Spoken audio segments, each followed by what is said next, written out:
Então, já começou ali a gravação. Vamos ir lá para o slide, computador. Joia! Então, pessoal, bom dia, bom retorno aí às nossas atividades. Falta muito pouco, né, para a gente terminar. Temos a unidade 8 hoje, a unidade 9 sobre motores na próxima semana, e daqui a 2 semanas temos a unidade sobre tarifa hora sazonal. Então, falta muito pouquinho. Vocês têm todas as atividades aí quase que na mão, acho que só falta disponibilizar uma lista de exercícios para vocês, que é a unidade 10, não é isso? E eu devo fazer isso aí o mais rápido possível. Pessoal, então já tivemos as unidades 1 a 7, não é isso? Lembrando aí, só fazendo a recapitulação, que as últimas 3 unidades, nós estamos falando sobre energia na agricultura, foi falado sobre energia solar, energia hidráulica, energia eólica, e hoje é a energia de biomassa, uma energia muito importante para a área da agronomia, porque a agronomia ela gera, né, muita biomassa. É isso? Muito bem. Então, professor Moretti, aqui está o canal de comunicação, que é o e-mail para a gente comunicar aí, tá certo? Uma atividade, então, da plataforma Moretti. Beleza, vamos em frente, então. Qual que é o objetivo da aula de hoje? O objetivo é identificar, estabelecer as principais fontes e formas de produção de energia, convencional e alternativa, bem como os mecanismos essenciais envolvidos para sua produção e aproveitamento. Lembrando que esse objetivo aí, ele faz parte das 4 unidades que eu acabei de mencionar agora, né? Energia solar, energia hidráulica, energia eólica, e nós finalizamos com a unidade de hoje, que fala sobre energia de biomassa. Bom, pessoal, só a energia de biomassa, só essa unidade, já daria um curso, né? Eu poderia dizer aí tranquilamente que quase todas as nossas unidades que nós vimos na disciplina, cada unidade dá para dar um curso aí de 30 horas, tranquilamente, né? Mas nós temos em torno mais ou menos de 2 horas para vencer cada unidade dessa, e a gente tenta fazer da melhor maneira possível, né? Então, antes de iniciar especificamente a energia de biomassa, né, vamos dar algumas conceituações aí, algumas definições para ficar bem claro o que a gente quer, né? Então, a definição ecológica de biomassa, né? Biomassa é toda matéria orgânica, vegetal, animal existente no ecossistema. Essa é a definição ecológica, né? Nós podemos ter também uma definição energética. Então, biomassa são todos os derivados de organismos vivos utilizados como combustíveis, né, ou para a produção desses mesmos combustíveis. Essa é a definição, então, né, para a área energética. E nós temos aí uma infinidade aí de exemplos de biomassa, né? Resíduos sólidos, naturais ou resultantes de atividade humana, considerados recursos naturais. Então, tem uma série, você pode ter efluente, você pode ter resíduos sólidos de indústrias, de móveis, você pode ter licor negro, que vem da indústria de papel, você tem resíduos de animais em fazendas, né? Então, tem de culturas, todas as culturas têm uma parte residual também. Então, são inúmeros os exemplos, né? Muitos desses produtos podem ser transformados, como é o caso, por exemplo, do biodiesel, do álcool, óleos dos mais diversos tipos, né? E os combustíveis fósseis, né? Eles não são contabilizados como energia de biomassa, tá bom? Talvez devido ao tempo para ele se refazer, né? Lembrando que a biomassa, então, é considerada uma energia renovável, certo? Bom, a classe das biomassas. Nós temos biomassas sólidas, como resíduos de palha, resíduos de madeira, lixo, né?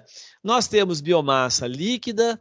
Essa biomassa líquida, ela pode ser, nós temos o etanol, temos o óleos dos mais diversos tipos, temos o biodiesel, tá?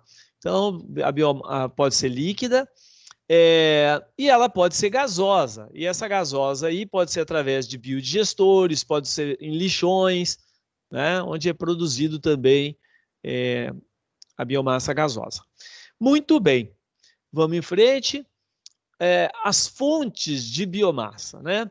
Nós verificamos ali que nós temos inúmeras fontes de biomassa, os mais diferentes tipos. Agora tem aquelas que são mais importantes, né? Então, os principais produtos agrícolas usados como fonte de energia alternativa geradora de biomassa, nós temos aqui em primeiro lugar a cana-de-açúcar, né? A cana-de-açúcar, então, ela produz o álcool. Lembrando aí, né, que a cana, ela representa hoje mais do que energia hidrelétrica no Brasil. Olha a importância da cana-de-açúcar, né? Então, a cana-de-açúcar produz o álcool e a cana-de-açúcar também você tem o bagaço dela.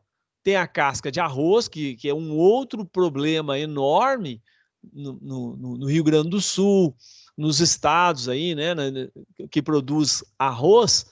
Você tem um subproduto lá, que é a casca do arroz, onde aquilo não decompõe. Aquilo ali é um problema sério. Tem lugar que colocava fogo nisso, né?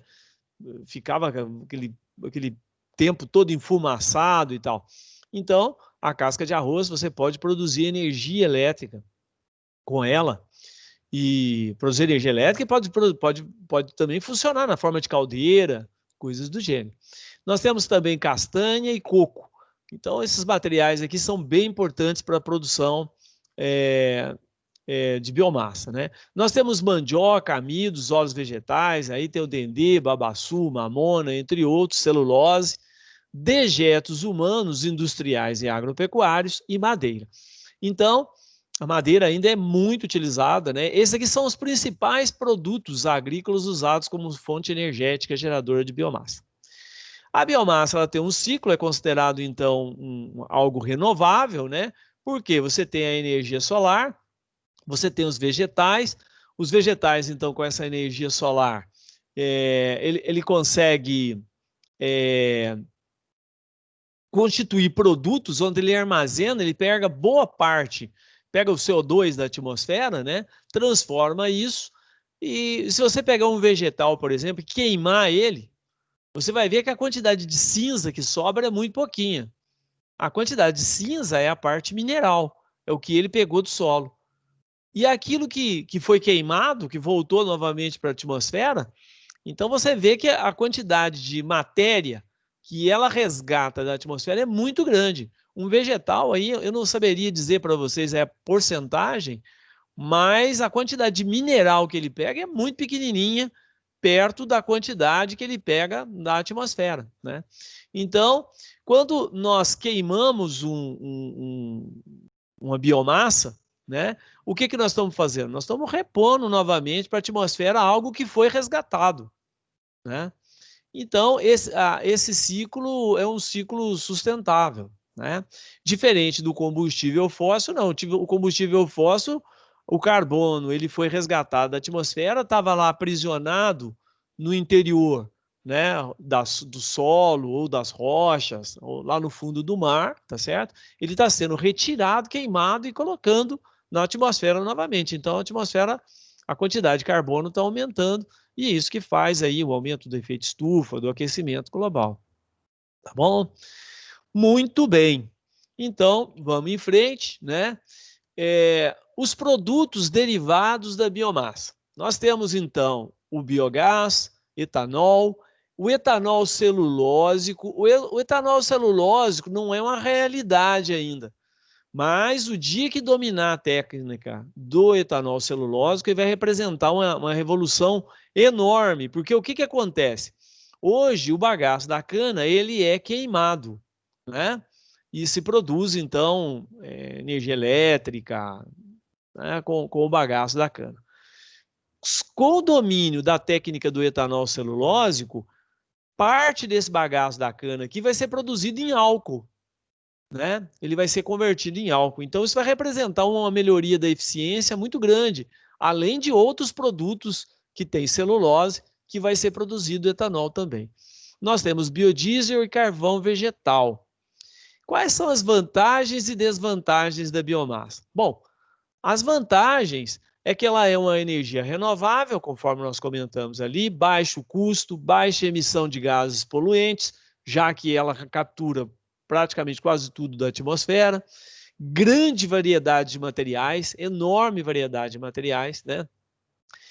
Menor desgaste e corrosão dos equipamentos, né, de caldeiras, fornos, entre outros. Agora, as principais desvantagens, né? A eficiência geralmente é muito baixa, muitos desses produtos são queimados ou no motor a combustão, embora tenha tido uma evolução enorme, a eficiência dele ainda é baixa, né? 28%, mais ou menos, 28%, 32%. E caldeiras, as caldeiras a eficiência é menor ainda, 8%, 12%, 15%, depende do tamanho da caldeira, né?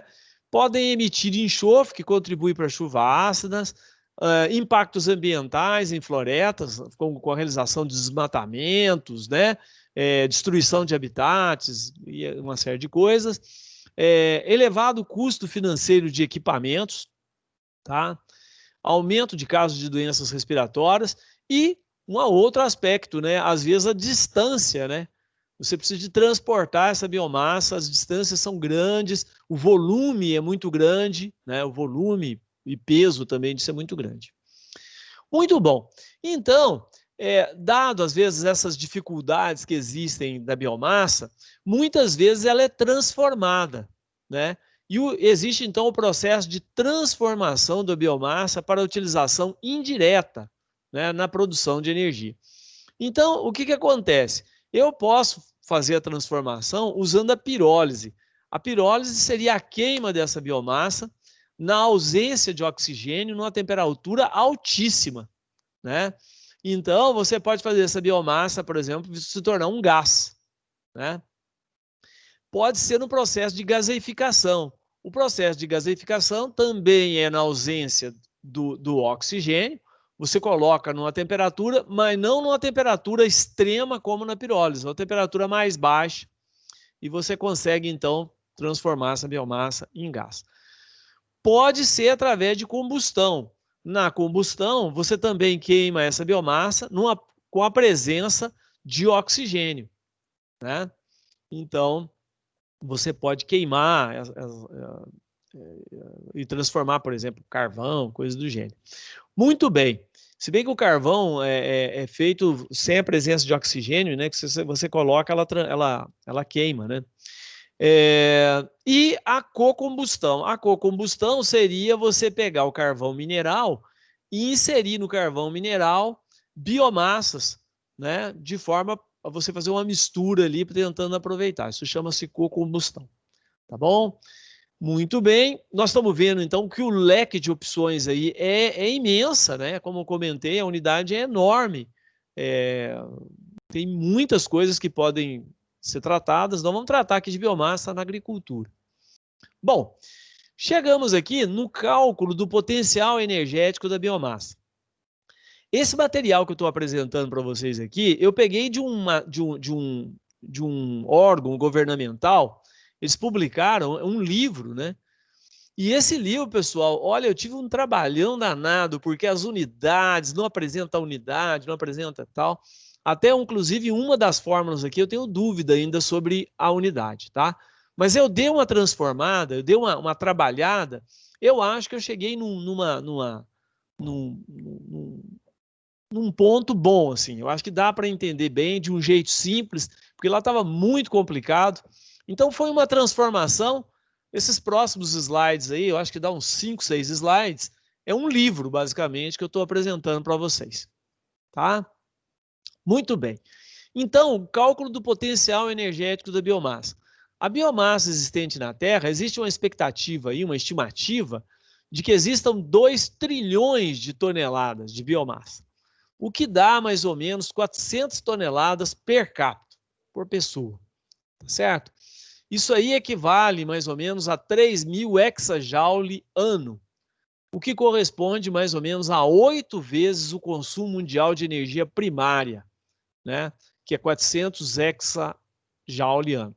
Ou seja, então só a biomassa, nós temos aí a energia primária nossa está 400, só o que existe por ano dá 8 vezes. Então, eu não estou dizendo aqui que toda a produção de energia deva ir para essa parte de biomassa, né? Até porque a produção de biomassa, ou seja, deixar de produzir alimentos para produzir biomassa para energia, eu acredito que seja um pouco questionável isso, né? Até porque, por melhor que seja a técnica, não deixa de degradar o solo, né? Então, nós temos que tomar cuidado com isso. Agora, o que existe é assim, o ser humano ele produz resíduo, ele produz lixo, ele produz efluente. E isso pode ser aproveitado. Isso o montante que se produz por ano é enorme, né? Então, tudo isso pode ser aproveitado. Além disso, você tem resíduos de palhadas, né? De culturas, você tem indústrias, como a indústria de imóvel, por exemplo, que você tem resíduos lá, você tem a produção de papel, que você também tem muitos resíduos. Então, tudo isso pode ser muito aproveitado sem precisar de deixar de produzir alimento, né? Tá bom? Muito bem. Então, o primeiro aqui, o cálculo do potencial, para a gente ter uma noção do potencial de geração de energia dos diversos tipos, de forma geral, vamos aqui começar com resíduos agrícolas. A fórmula é muito parecida, ela varia bastante na massa aqui, ou no Y aqui, né? Seria a massa de biomassa ou a produtividade. O que mais varia é aqui, ó. E aí eu fiz uma simplificação de várias fórmulas, de forma que você calcula separado e entra na fórmula aqui.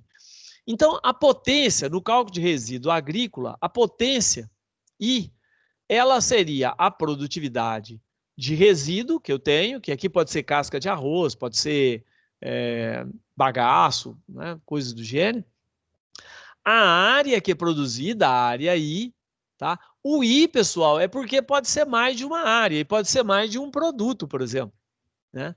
Aqui é o poder calorífico inferior. Nós temos uma tabela com esses poderes caloríficos inferiores de alguns produtos. O rendimento, né? Porque isso aqui vai ser queimado numa caldeira, em algum lugar. Então, precisa de ter o rendimento. Aqui, o tempo em que isso vai ser queimado lá na caldeira para produzir energia. E aqui a conversão de quilocalorias para quilowatt-hora, nós já sabemos, aqui vale 860, né? Tá bom? O rendimento aqui, caldeiras pequenas, elas têm um rendimento em torno de 15%, né? Caldeiras maiores podem ter rendimento aí até de 30%, mas o rendimento geralmente é muito baixo. Bom, vamos lá, vamos tentar fazer um exercício. Eu tomei como base mais ou menos a mesma base para a gente ter para comparar, né? Os diferentes tipos de resíduo, o que a gente está usando como biomassa, para ter uma noção. Então vem aqui a primeira tabela, essa unidade ela é cheia de tabelas, né? Onde nós temos aqui o percentual de resíduo proveniente do produto agrícola e o poder calorífico inferior. Nós temos o arroz, por exemplo. Em torno de 30% do arroz é casca, né?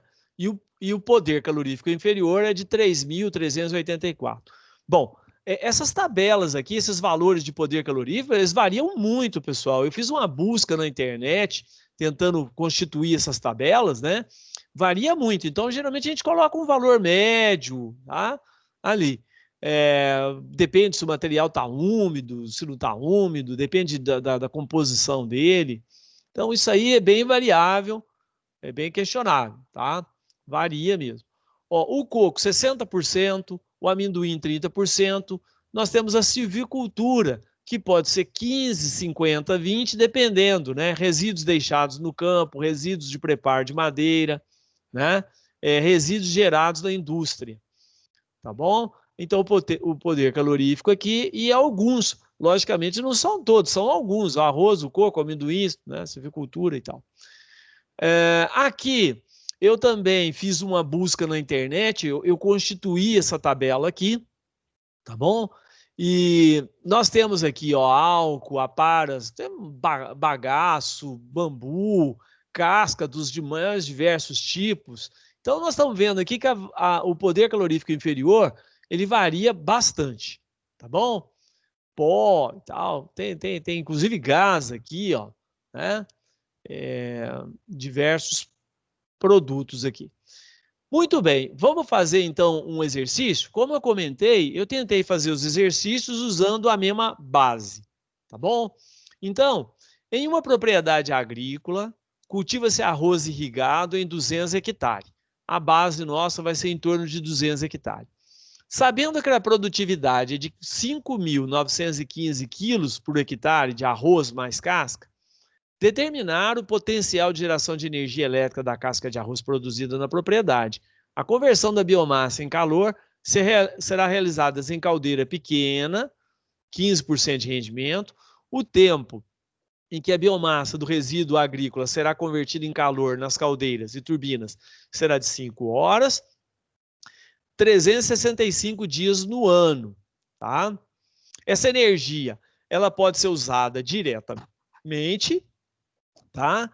Ou ela pode ser, como é o sistema distribuído, ela pode ser produzida e colocada na rede. E aí você ganha os créditos e esse crédito pode ser utilizado em outro lugar ou até mesmo na mesma propriedade. Tá bom? Então, encontrar a quantidade de casca de arroz produzida. Ora, nós já vimos na tabela aqui que a casca de arroz representa em torno de 30% do produto, o arroz, o que vai dar 1.774,5 quilos de casca de arroz. O poder calorífico da casca de arroz, nós vimos também aqui, tem em torno de 3.384,09. Colocando então aqui 1.000, que é a produtividade de casca de arroz por hectare, vezes a área, 200 hectares, vezes o poder calorífico inferior, vezes o rendimento, tá? Isso tudo aqui dividido por 365, vezes 5 horas por dia, não é isso? E 860. Então, o que acontece? A unidade em cima dá quilocalorias. Quilo corta com quilo, hectare corta com hectare, vai ficar quilocalorias, não é isso? Quilocalorias. Essa unidade aqui passa de quilocalorias para quilowatt-hora. Tá? Ok? Aqui eu tenho dia e aqui eu tenho dia que corta, ok? Dia com dia vai ficar a hora embaixo. Potência é trabalho por unidade de tempo. Ou seja, é aquela mesma fórmula que nós vimos lá na unidade 2. É a mesma fórmula. Potência é trabalho por unidade de tempo. Então, aqui em cima, eu vou obter trabalho, que é quilowatt-hora, tá aqui, dividido por tempo, vai sair em quilowatt. Então, essa quantidade de arroz, eu tenho uma possibilidade de 114,78 kW. Então, se fosse comparar isso aqui com chuveiro, um chuveiro tem 5.000 mais ou menos, seria 20 chuveiros, 23 chuveiros, né?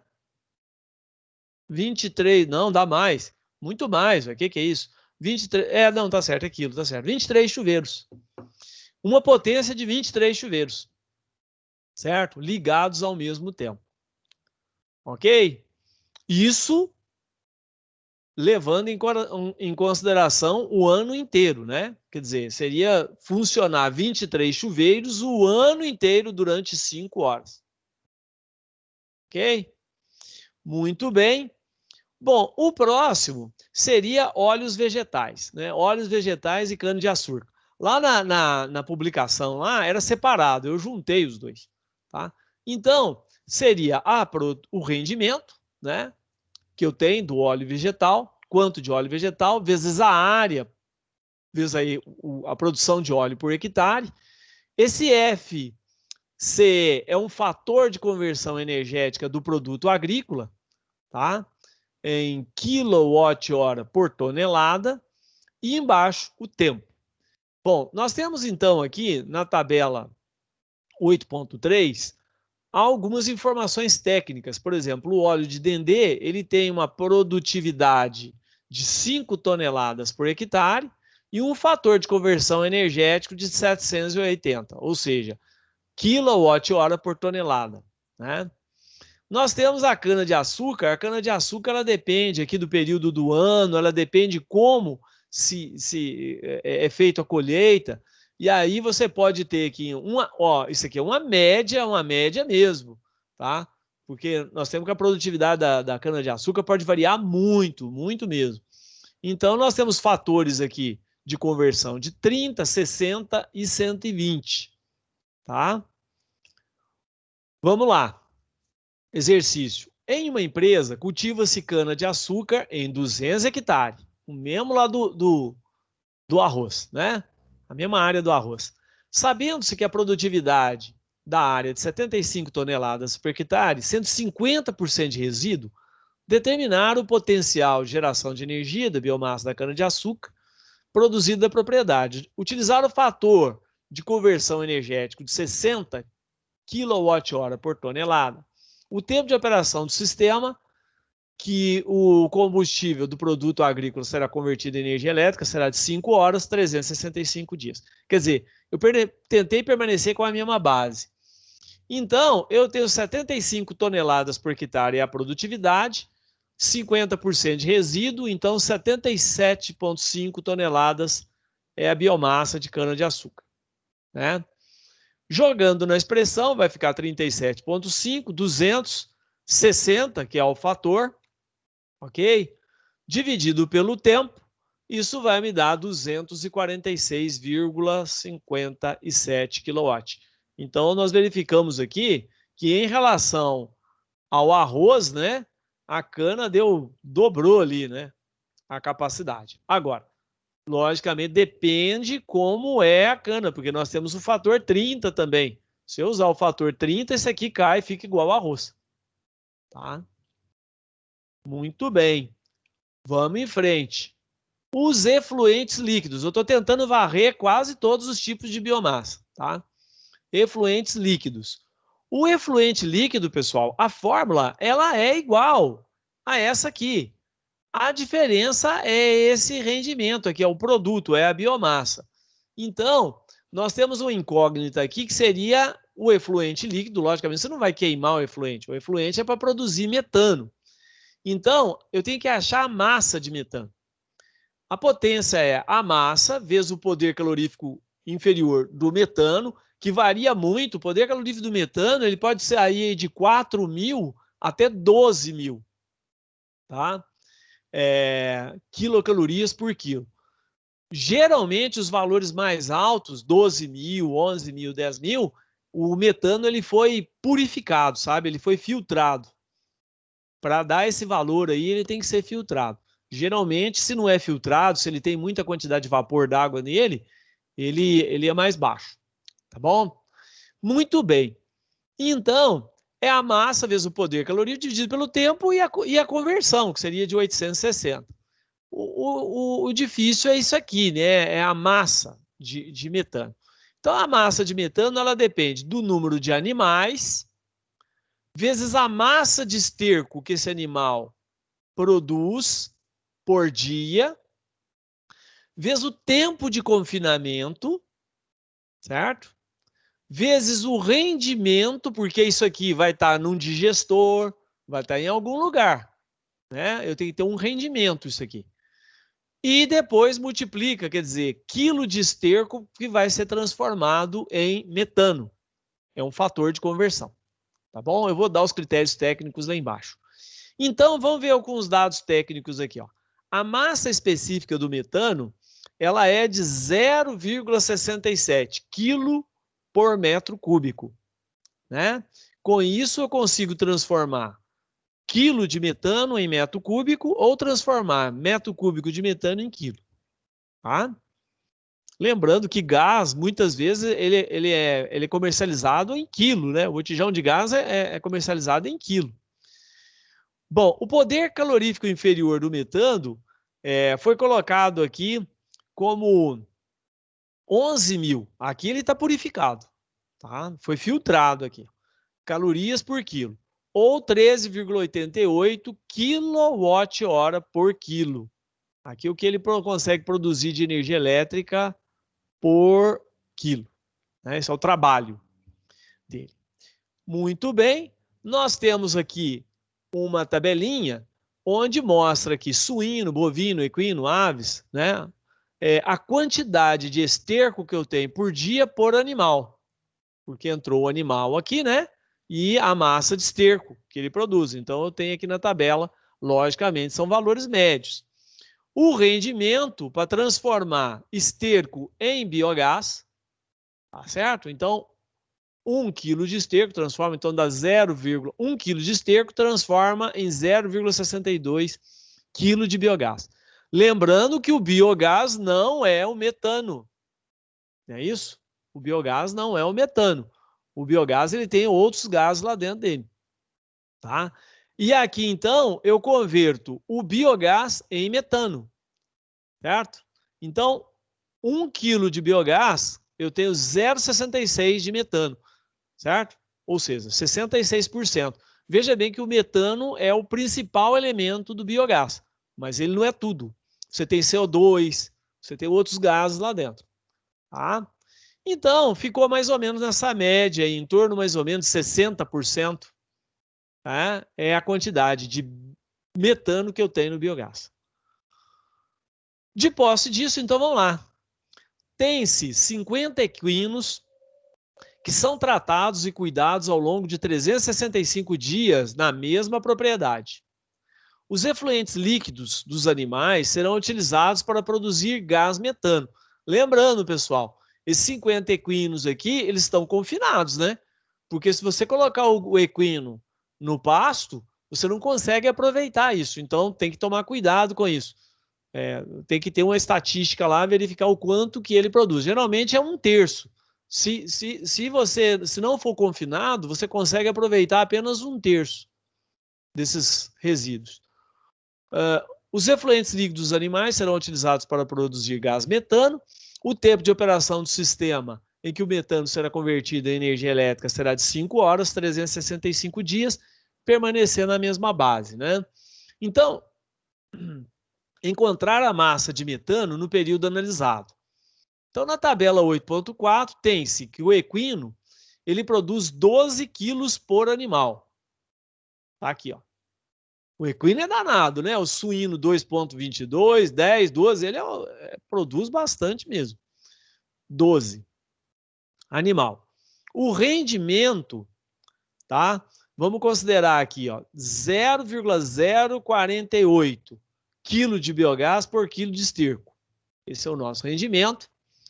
E a transformação aqui de metano, de biogás em metano, 60%.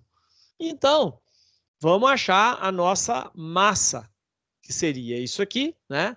A nossa massa aqui, então, seria o número de animais, que é 50, a massa de esterco, que é 12, o número de dias confinados, 365 dias, aqui o rendimento, em quilo de biogás por quilo de esterco, aqui a transformação para o metano e aqui a massa específica do metano, é isso?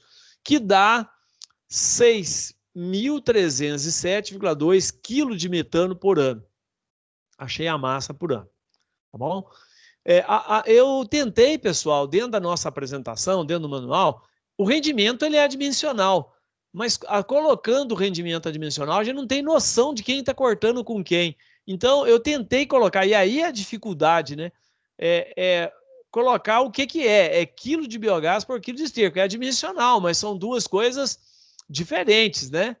Tá certo? Então, o biogás vai cortar com o biogás aqui, o esterco corta com o esterco aqui, tá?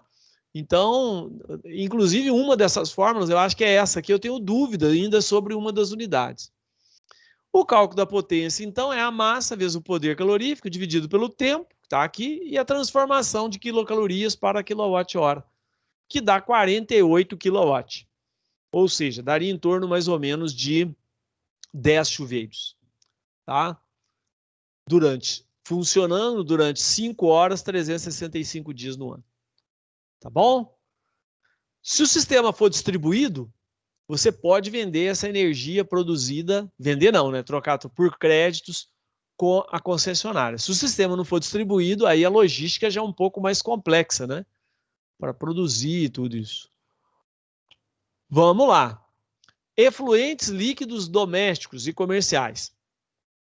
De novo, a base é a mesma, o que diferencia é a massa, né? Então, a massa aqui, ela é obtida, é o volume de efluente vezes a DBO, vezes o N aqui é o número de dias, aqui é o rendimento para transformar esse efluente líquido em metano, e esse M maiúsculo aqui, FN, deixa eu ver aqui, tá aqui, ó. É o máximo fator de emissão de metano, que seria tonelada de metano por tonelada de DBO, que é a dimensional, certo? O R é a quantidade medida de metano recuperado, a gente considera igual a zero, é um valor pequeno. Os dados técnicos, né? Referente à demanda bioquímica de oxigênio, que seria a DBO. Eu tenho que 0,05 kg de DBO por habitante por dia. Isso aqui é um valor médio, tá? 160 litros de água por dia por habitante nas regiões urbanas equivale a 0,312 kg de DBO por metro cúbico de esgoto gerado ou 0,00312 tonelada de DBO por metro cúbico. Então, pessoal, aqui são alguns dados. O ser humano, ele consome, aí depende da região, em média, nós consumimos em torno de 150 litros de água. Se a região tem mais parques, jardins, esse volume pode aumentar, 200, 250. Se a região é uma região mais pobre, mais seca, um local menor, não tem shopping center, não tem escolas, né? Não tem jardins, então você não precisa irrigar, isso pode descer para 80, 60, 50, 100 litros por habitante. Tá bom? Então, com os dados aqui, a gente consegue o que precisa. Basta eu saber quanto que cada habitante demanda de líquido, não é isso? E outra coisa, esse líquido aqui não adianta ir para Manilha e ir para o córrego. Isso aqui tem que ir para um local onde vai ser realizado o tratamento. Precisa de ter uma ET, alguma coisa assim. Muito bem. A eficiência média do biodigestor na faixa 50%, o máximo fator de emissão de metano é de 0,25 e a quantidade de metano recuperado é considerada insignificante. Então, um vilarejo possui 100 habitantes que geram um volume de 16 metros cúbicos. Né? Um vilarejo possui 100 habitantes. Então, veja bem, 100 habitantes vezes 160 litros, tá? Dá os 16 metros cúbicos por dia. Foi daí que saiu os 16. Se fosse 200, aqui seria 20. Se fosse 200 litros, aqui seria 20 metros cúbicos. Se fosse 100, aqui seria 10 metros cúbicos de efluente tratado. Os efluentes líquidos domésticos e comerciais serão utilizados para produzir gás metano. O tempo de operação do sistema em que o metano será convertido em energia elétrica será de 5 horas, 365 dias. Então, a massa será o volume, que é 16 metros cúbicos, que foi 160 litros vezes 100 habitantes, que dá metro cúbico por dia.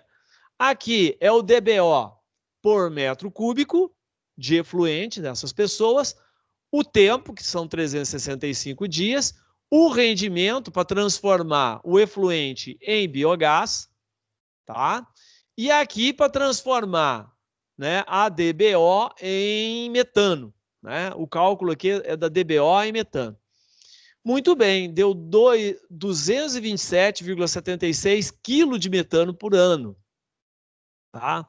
Jogo na nossa formulazinha, né? O poder calorífico aqui vai dar 1,73 kW.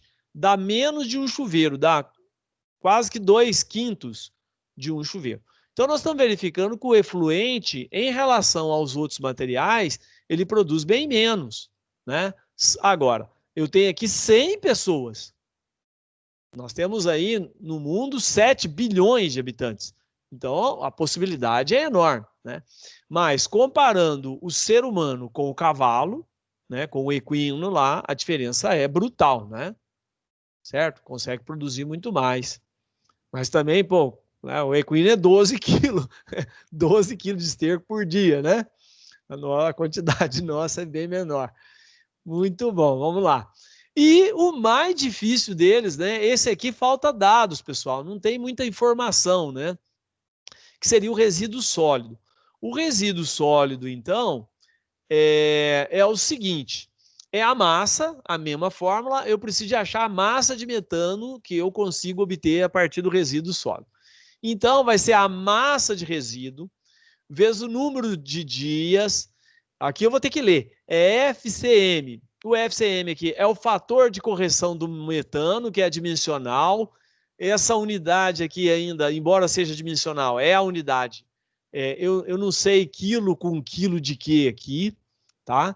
Eu tenho esse código aqui, que é o carbono orgânico degradável no resíduo sólido domiciliar. Veja bem que é domiciliar. Esse COD F aqui seria a fração do COD que realmente é degradada. O F é a fração de metano no gás de aterro. E esse aqui é a taxa de conversão de carbono em metano. Isso aqui é um valor fixo, que é 16 por 12. Tá? Esse valor residual aqui e esse fator de oxidação aqui, ele é muito baixo. Ele despreza, considera igual a zero. Bom, dados técnicos, aí vem a dificuldade. Fator de correção do metano, que seria isso aqui. 60% para os locais sem classificação. O IPCC recomenda esse fator aqui conforme a profundidade de exposição dos resíduos sólidos. No Brasil não tem dados sobre essa profundidade. Tá? Carbono orgânico degradável. 12% de acordo com a recomendação do IPCC. Não leva em consideração a composição do resíduo no Brasil, quer dizer, não tem classificação também para isso aqui no Brasil. Fração do código que realmente é degradada. O IPCC recomenda em torno de 77%. Veja bem que a gente está recomendando um outro órgão, né? Não é coisa que foi feita aqui no Brasil. O IPCC são valores médios, é uma recomendação. A fração de metano do biogás, né? O IPCC recomenda 50% de biogás de aterro. Observação, erro da ordem de 2%, que é um estudo lá de São Paulo. A quantidade de metano recuperável e o fator de oxidação a gente despreza, é insignificante. Então, em um aterro sanitário, é depositado 3 toneladas por dia de resíduo sólido. Algo ridículo perto da quantidade de resíduo que existe numa cidade, né? Isso aqui é um local pequeno, se a gente for imaginar. O material será utilizado para produzir gás metano.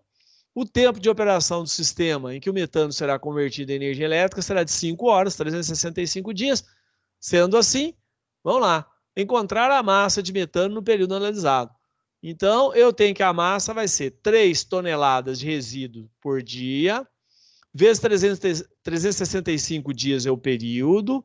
O nosso fator aqui é 0,60, de acordo com a recomendação lá do IPCC, fator de recuperação do metano.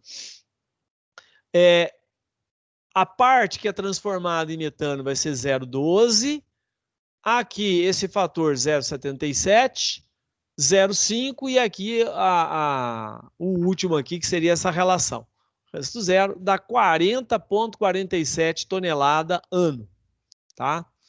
O cálculo, então, da potência dá em torno de 307,9 kW. Ou seja, de todos que nós trabalhamos agora, um que tem um potencial enorme para ser transformado em gás, né? E para produzir potência é o lixo.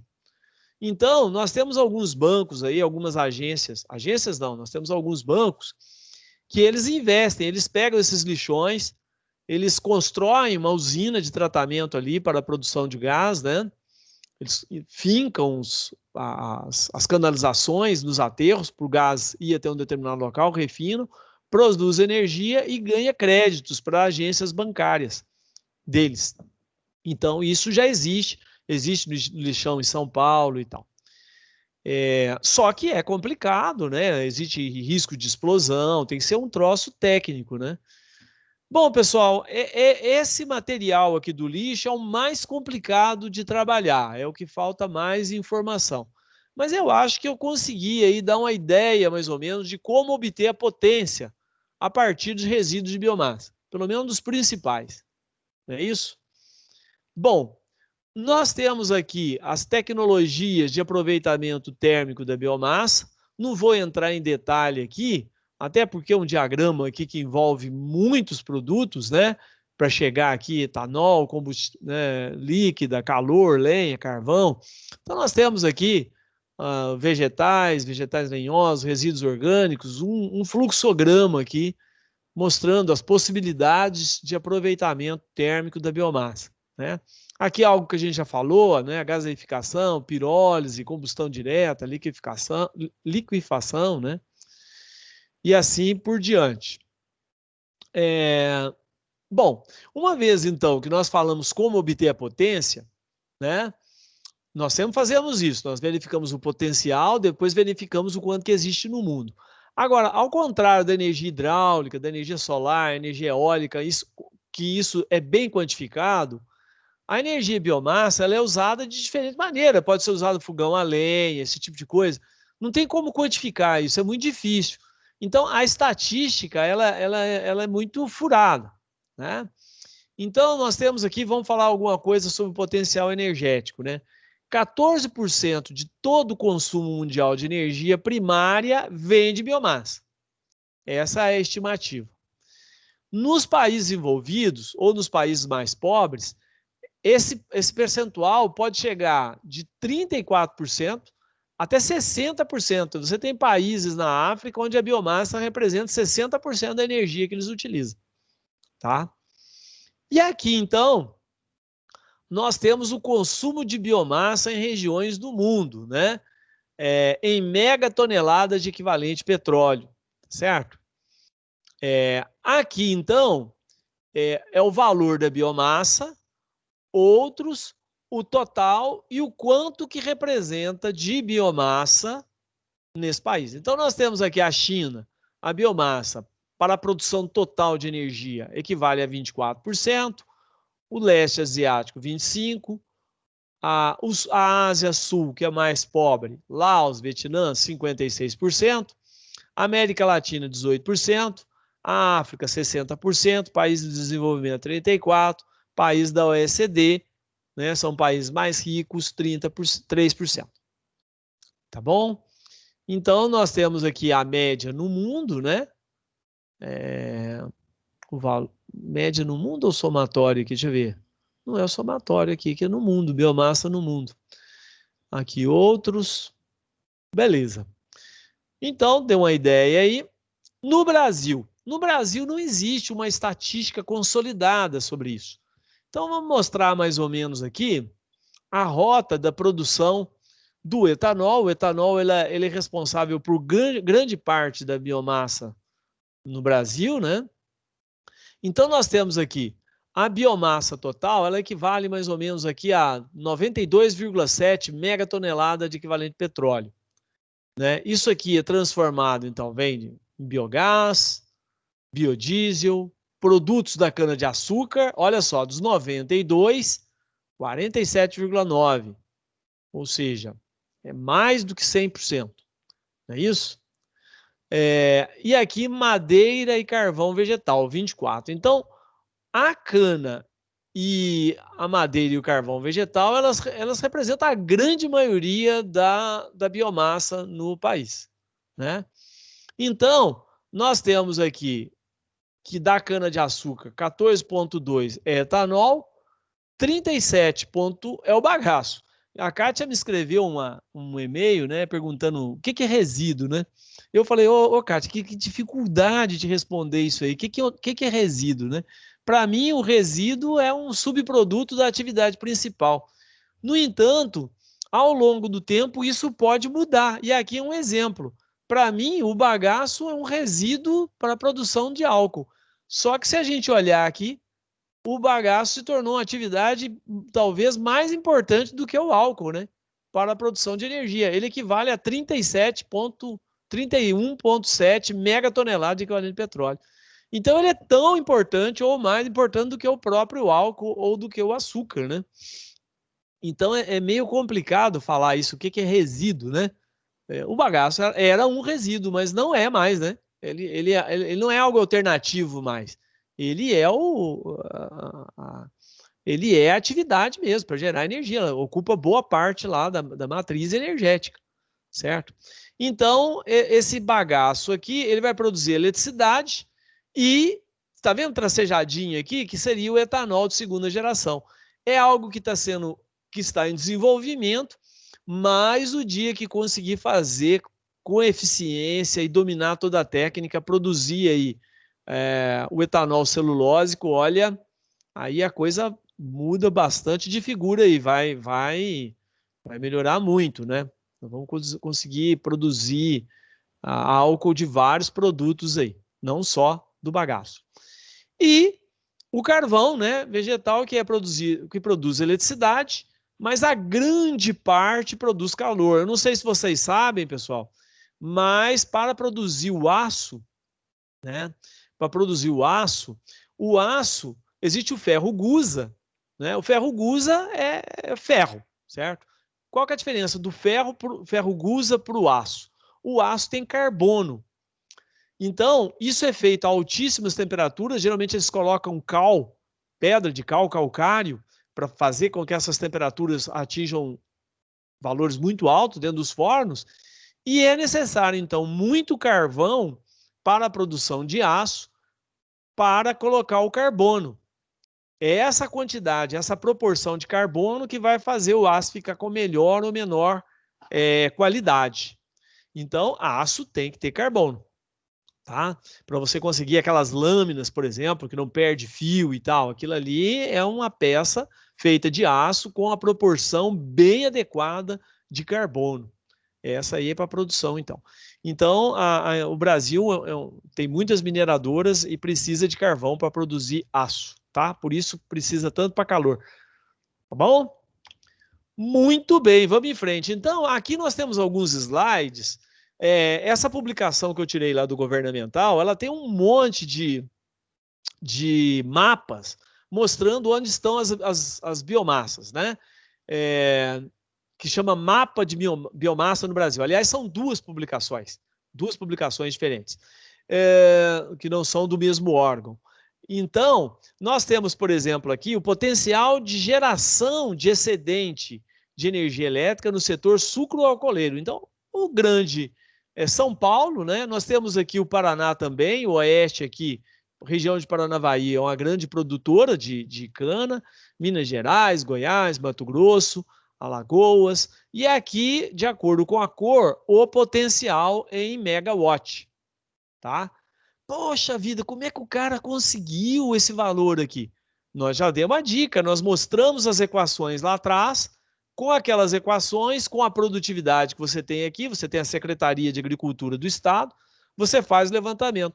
Nós publicamos um trabalho parecido com esse aqui para a região dos Campos Gerais.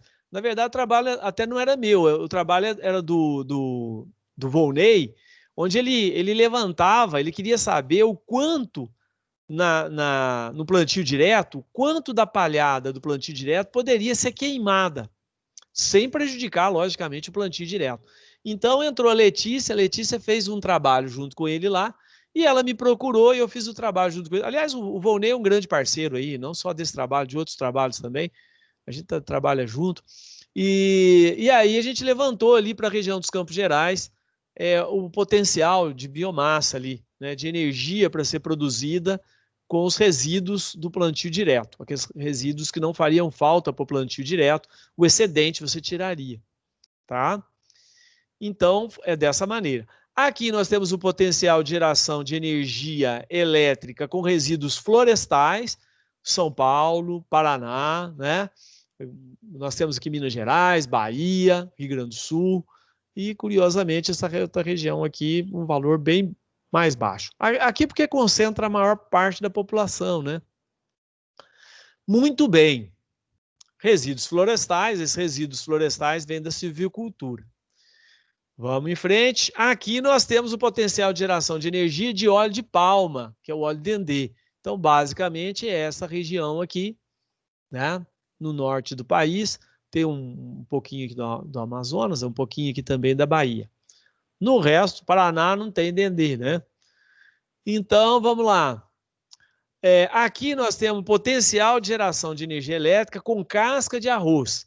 Então, nós temos uma grande região produtora de arroz aqui na divisa com o Mato Grosso, no Paraná, tá? Produz arroz lá. E os grandes produtores de arroz do Brasil, Rio Grande do Sul, Mato Grosso, no Rio Grande do Sul, arroz inundado, né? Santa Catarina, nós temos um grande projeto também, que é chamado Projeto Rio Formoso, que produz bastante arroz aqui também no Tocantins, tá? Um projeto antigo que existe lá. Então, o mapa aqui e os potenciais de geração. Lembrando que o arroz ele é um problema sério, ele não decompõe. Existe na indústria um cimento chamado cimento enriquecido com casca de arroz. A casca de arroz tem muita sílica, eles queimam a casca de arroz, fica aquele pó, né, aquela cinza, eles pegam essa cinza e colocam no cimento, tá?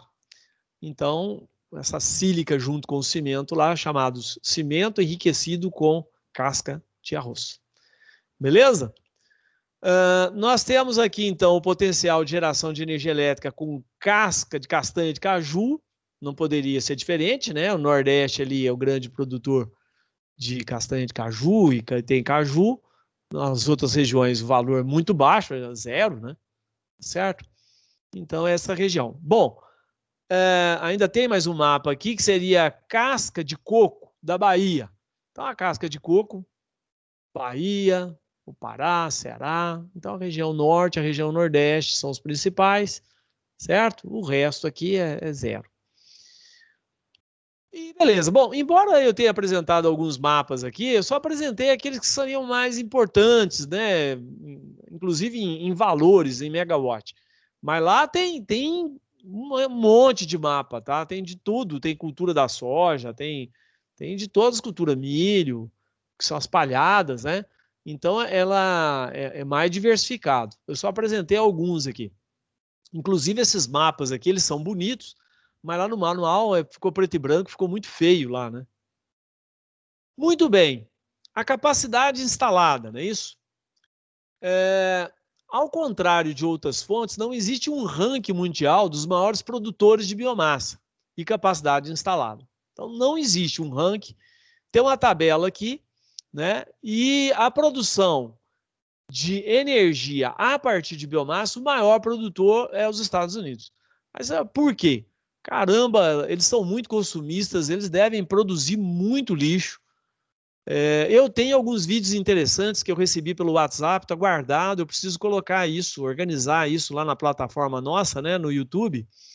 Eu recebi aqui algumas usinas do Japão, onde eles pegam lixo, queimam lixo, produzem energia. Bem interessante. Eu preciso organizar isso, tá? Mas então os maiores produtores de energia, de produção de bioenergia, os Estados Unidos, Alemanha, Brasil, Japão, Finlândia, nós temos aqui outros países, e aqui um percentual, lembrando que isso aqui é uma estimativa, tá? Inclusive, olha aqui o ano base, ó, 2005, tá bom? Mas não muda tanto assim também de 10 anos, né, de uma década para outra. Chamou atenção aqui a Finlândia, né? É muito pequenininho para ter um aproveitamento quase igual ao do Brasil ou quase igual ao da Alemanha, né? Muito bom. Igual ao do Canadá, maior do que o do Canadá, né? Aqui nós temos as centrais termoelétricas, a biomassa em operação no Brasil. A gente verifica que o grande quantidade aqui, né? Aqui eu tenho o tipo de... Vocês não vão ver isso no manual, pessoal. A imagem ficou meio embaçada. Eu não consegui melhorar essa imagem. Lá no manual está preto e branco, mas aqui a gente dá para verificar, ó, resíduo de madeira, verde, né? Licor negro. Quem sabe o que é licor negro? Licor negro é que quando você faz o papel precisa de água para produzir ali. Lá tem algumas partículas fininhas que saem ali junto com a água. Aquele resíduo é chamado de licor negro. Tá? Então nós temos o licor negro em roxo, casca de arroz aqui em marronzinho. A gente vê aqui bastante marronzinho aqui no Rio Grande do Sul, né? carvão vegetal, em azulzinho, biogás, e aqui o potencial, né? Que são usados. Esse dado aqui é um dado de 2008, né? Tem 12 anos. Nós temos 302 termoelétricas a biomassa, que dá em torno de 5,7 mil megawatts. Tá certo? Logicamente, esse valor é maior hoje, né? Mas não é algo tão diferente assim. As termoelétricas, elas são coisas grandes, demoram alguns anos para ser construídas, não varia tanto assim. Tá bom? Vamos em frente. Produção de biogás com biodigestores. Opa, agora já estamos afunilando, né? Afunilamos aí um pouco, vamos falar aí da produção de biogás com biodigestores.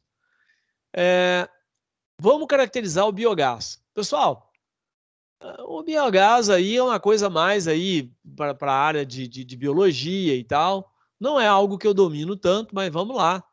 Vamos falar alguma coisa. Principalmente em termos químicos, essas coisas eu não domino muito. A história do biogás. Bom, o uso de biodigestores, ele não é antigo. Ele é extremamente recente. Ele começou ali em 1900, mais ou menos em 1900, na China e na Índia, depois na Índia, tá? Então, a China é onde existe mais biodigestores e existe uma estimativa de 8 milhões de unidades. A Índia seria o segundo, em torno de 150 mil unidades. Por que o biodigestor foi tão utilizado, o uso de biogás começou a ser tão utilizado lá na China? A China, nós sabemos que ela tem regiões lá. Hoje ela é constituída de regiões mais ricas e regiões mais pobres. E existem regiões muito pobres na China. E num passado aí, embora eles tivessem carvão mineral, carvão vegetal, tivessem outras biomassas, né? O que acontece? Estava distante dos grandes centros, né? E o pessoal passava muita dificuldade. Então começou a ser desenvolvido os biodigestores ali. O primeiro biodigestor patenteado, ele foi patenteado acho que em 1930, tá? Os estudos deste modelo começou em 1920. E depois a Índia, ela deve ter percebido esse movimento, ela começou ali em 1935 a desenvolver e ela patenteou o seu primeiro biodigestor lá em 1935. No Brasil, os biodigestores começaram a ter mais interesse ali na crise energética que ocorreu na década de 70. A década de 70 é chamada década de perdida. Nós temos que Israel invadiu alguns países ali no Oriente Médio, e isso gerou uma guerra ali. Os países ali da região, eles juntaram, formaram a OPEP, e o barril que custava 10 dólares, 12 dólares, a OPEP resolveu subir o barril para 40, 45 dólares. Isso gerou uma crise enorme no mundo, década perdida, uma inflação imensa aqui no país começou, e aí grandes crises geram oportunidades, né? Com essa grande crise, gerou a oportunidade aí da Petrobras tirar petróleo em águas profundas, foi criado o Proálcool, né? Que é um outro programa interessante que foi constituído, né? Hoje a maioria dos carros é tudo bicombustível, né? Você pode colocar álcool e gasolina, tem álcool dentro da gasolina, e iniciar os estudos com biodigestores também, né? A única coisa é que o biodigestor não decolou, né? Existe gente usando biodigestor, mas o biodigestor não é comum no Brasil, né? É algo que está sendo desenvolvido ainda, a técnica para nós aqui. Muito bem, vamos então caracterizar um pouco esse biogás aí, né? O que é o biogás? O biogás, então, é um gás inflamável, produzido por micro-organismos. Esse micro-organismo ele ocorre naturalmente na natureza, não tem que ser inserido, tá? Ele já está na natureza. A única coisa é que ele não tolera oxigênio, né? Esse micro-organismo ele precisa de ambientes anaeróbicos. Então, para a produção de biogás, você tem que proporcionar esse ambiente anaeróbico para você ter eficiência na produção de biogás. né? Quando matérias orgânicas são fermentadas dentro de determinados limites de temperatura, esse micro-organismo ele não tolera baixas temperaturas, temperaturas abaixo de 15 graus, ele sofre, então prejudica a produção, e temperaturas muito altas também ele sofre, e ele para de produzir. O ideal são temperaturas em torno de 20 a 45, tá? Graus centígrados. Então, em ambiente anaeróbico, dentro de determinados limites de temperatura, com teor de umidade e acidez. Ele também não tolera ambientes muito ácidos, tá? Resíduos de agrotóxicos, nossa mãe, detergentes, mata o bichinho, tá? Mata a bactéria. Então, não pode lavar com sabão, não pode, tem que evitar isso. Então, e teor de umidade muito seco prejudica e muito úmido também. Geralmente em torno de 90% de umidade, tá? 90% de líquido, né? De água. Em ambiente impermeável ao ar, que eu já havia comentado, né? O metano é o principal componente. O metano não tem cheiro, não tem cor ou sabor. É igual chinela havaiana, né? O metano é igual chinela havaiana, não tem cheiro, não tem cor, não tem sabor. Agora, o biogás tem cheiro, né? Por quê? Porque os demais gases têm cheiro. Então, esses demais gases podem ter odor de alho ou ovo podre. Olha só que beleza, né? Isso é ruim? Não, isso é bom. Isso é ótimo. Se você pegar o gás de cozinha também, ele não tem cheiro, não tem cor, não tem sabor. E aí é extremamente perigoso, porque você pode chegar ali, acender um isqueiro, alguma coisa do gênero, e o troço explodir. Então, o gás de cozinha é colocado um cheiro artificial lá dentro dele, para você saber que está vazando gás. No biogás, olha que beleza, até isso é natural, esse cheiro de alho, cheiro de ovo podre, é uma coisa do capeta, né? O cheiro do capeta. Então, pessoal, eu não tenho olfato, não sei dizer se é muito desagradável, se é agradável, eu só sei dizer que é bom, porque quem tem olfato vai saber, eu não saberei, né? Eu não tenho como saber. Pode ser o cheiro que for, eu não sinto, só sinto se o olho começar a arder, né? Aí eu sei que tem alguma coisa errada. Muito bom. Esse gás aqui, existem dentro desse gás, então, existe o gás sulfídrico. Esse gás sulfídrico, ele ele é corrosivo, né? Ele é ácido, extremamente ácido, né?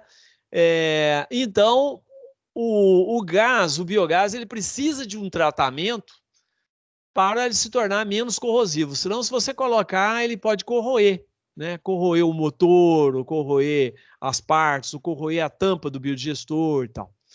Na maioria das vezes, às vezes não é tratado, é nada, é usado o gás mesmo direto. Assim como é o biodiesel. O biodiesel também ele tem uma espécie de uma cera que, se você colocar, diminui a vida útil do motor. O ideal é refinar e tirar aquela cera, né? Mas na maioria das vezes o pessoal não tira nada, usa direto, né? Porque tem um custo também isso, né? Às vezes o custo é maior do que até a manutenção no motor. Vantagens e desvantagens da digestão anaeróbica, né? As vantagens, é um processo natural, ocorre de forma natural, não tem, basta você deixar anaeróbico.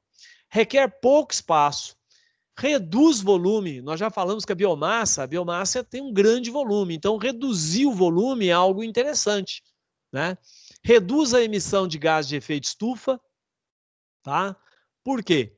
Porque você está usando um gás, esse gás, ele parte da biomassa ali, veio da atmosfera, né? Carbono que veio da atmosfera, você vai queimar esse gás, você vai colocar novamente o CO2 que estava na atmosfera, né? E economia com energia. A desvantagem, o gás sulfídrico, que é corrosivo, né? A variação na qualidade do biogás é imensa, dependendo, né, dos outros gases que você tem e da presença do vapor d'água, né? Custos com manutenção e mão de obra, presença de barriga d'água, né? Se a distância for muito grande, esse vapor condensa, forma barriga d'água na canalização. pode necessitar de bombeamento acima de distâncias maiores. Nós vamos ver ali como fazer para evitar o bombeamento, tá? Agora começou a variar, ó. O poder calorífico do biogás, ele pode variar de 5.000 a 12.000, eu já havia falado disso. Se você não filtrar, o poder calorífico é muito baixo, porque está misturado ali com vapor da água e outras coisas, tá? Quilocalorias por metro cúbico, tá? Então varia bastante. Aquele metano, aquele valor de metano que nós usamos lá atrás, estava considerando então ele limpo, né? Tá? Ele estava puro lá. Equivalência para 1 metro cúbico de biogás, só para a gente ter uma noção. Então, 1 metro cúbico de biogás equivale a 0,61 litro de gasolina, 0,58 litro de querosene, 0,55 litro de biodiesel, 0,45 litro de gás de cozinha, 1,43 quilo de lenha. Olha só, hein? Equivale a bastante. 0,79 litro de álcool e 1,43 kW. Tá? Qual que é o problema do biogás? Esse é um problemão, gente. Ele é extremamente interessante em termos equivalentes a outros combustíveis. O problema do biogás é o espaço que ele ocupa. No gás de cozinha, por exemplo, o que a gente faz? O gás de cozinha ocupa muito espaço. Eu faço uma compressão desse gás, né? E faço a compressão dele e ele fica líquido. E o botijão de gás, ele não precisa de uma parede muito grossa para ficar lá dentro. A pressão não é muito grande, é grosso, mas não é muito grosso, né? Tá? Eu consigo fazer ele ficar na forma líquida lá dentro do botijão. Para fazer isso com biogás, essa parede do botijão de gás teria que ser vários centímetros para ele não explodir, né? Para ele suportar a pressão que existe lá dentro. Então é inviável. Tanto é que você não vê fazendo o biogás na forma líquida. Na maioria das vezes, eles guardam aqueles bolsões devido a essa dificuldade. Esse é o grande problema, no meu entender, do biogás. Tá? Além da questão de mão de obra e outras coisas. Tá? Muito bom. Então, esse biogás ele pode ser utilizado em várias coisas. Ele pode ser utilizado, por exemplo, para ligar a geladeira. Você sabia que tem geladeira que você liga o gás, ela tem um bico atrás, você abre o gás, acende e fica ali uma chama, né? E a geladeira funciona. Pode ser funcionar fogão, né? Lampiões. Então, vamos olhar aqui o biogás para ser usado na cozinha, por exemplo, para cozinhar, 0,33 metro cúbico dia por pessoa. Iluminação, 0,12 metro cúbico hora por lampião. Chuveiro a gás. O chuveiro também, pode ser.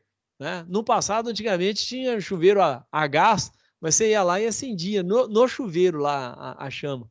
Extremamente perigoso. Chuveiro a gás, 0,8 metro cúbico por banho. Então tem aqui algumas estatísticas de do quanto você precisa de biogás, se você quiser saber o quanto de biogás que você precisa por dia. Né? Aqui, a composição química do biogás, o metano, então, ocupa em torno de 40% a 75%, dióxido de carbono, esses aqui são os dois maiores, mas tem outros, né, como oxigênio, nitrogênio, ácido sulfídrico, que é corrosivo, é pouquinho, mas amoníaco, né, o monóxido de carbono e o hidrogênio na composição. Beleza? Vamos lá. Diferentes biomassas e produção de biogás. Então, nós temos aqui líquidos e sólidos, as unidades, aqui em percentual, aqui é quilo por animal, né? E nós temos, por exemplo, suíno.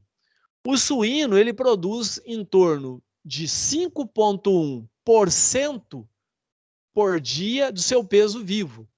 Então, você tem um suíno, por exemplo, de 100 quilos, né? 100 quilos, ele vai produzir em torno, mais ou menos, ali de 5 quilos, né, de líquidos, tá? De resíduo líquido de efluente. Sólido daria na faixa de 2,3 a 2,5 quilos por animal dia. E assim sucessivamente, ó, frango, gado de corte, gado de leite, os ovinos. Lembrando, pessoal, que isso aqui são valores médios, né? Você tem suínos maiores, suínos menores, você tem gado maior. Isso diferencia, tá? Tá bom? Muito bem. Quantidade de rejeitos para a produção de 1 metro cúbico de biogás. Então, nós temos aqui a matéria-prima, esterco fresco bovino. Eu preciso de 25 quilos para fazer 1 metro cúbico de biogás. Biogás e não metano, tá? Esterco seco de galinha, 2,3. As galinhas são poderosas, né? Mas aqui é esterco úmido. A galinha é um esterco mais seco, né? Mais denso. Resíduos secos vegetais, 2,5. Esterco seco de suíno, 2,86. Mais ou menos a mesma base, né? Muito bem, vamos lá. E aí, o processo de produção do biogás, a biodigestão anaeróbica, né? Então, as fases dos processos de fermentação do metano, né? Vamos lá. Nós temos uma primeira fase, onde eu tenho que as moléculas, elas pegam o resíduo que está ali, tá? E elas transformam, então, moléculas orgânicas em ácidos graxos, sais ou gás. Essa é a primeira fase. Depois você tem uma outra fase. Essas fases são feitas por bactérias diferentes, tá? Uma segunda fase, você transforma esses ácidos graxos, sais e gás em mistura gasosa, essencialmente constituída por metano e dióxido de carbono. Então, essas bactérias aqui vão transformar isso aqui nessa composição aqui, que é basicamente metano e dióxido de carbono. Tá ok? Bom, são organismos anaeróbicos, tá? Não toleram a presença do oxigênio, ou morrem, ou diminui muito a sua eficiência na produção de gás, tá? Não pode sobreviver em locais com oxigênio. Nós temos reações bioquímicas que ocorrem no processo. Aqui eu vou só mostrar a figura 8.11, tá? E são as reações bioquímicas que ocorrem lá até a saída aqui do dióxido de carbono, tá? Muito bem, não vou entrar nesse detalhe, não é a área que eu domino. Condições indispensáveis à digestão anaeróbica. Opa, isso aqui é importante, né? Eu não entendo sobre o processo biogeoquímico, né?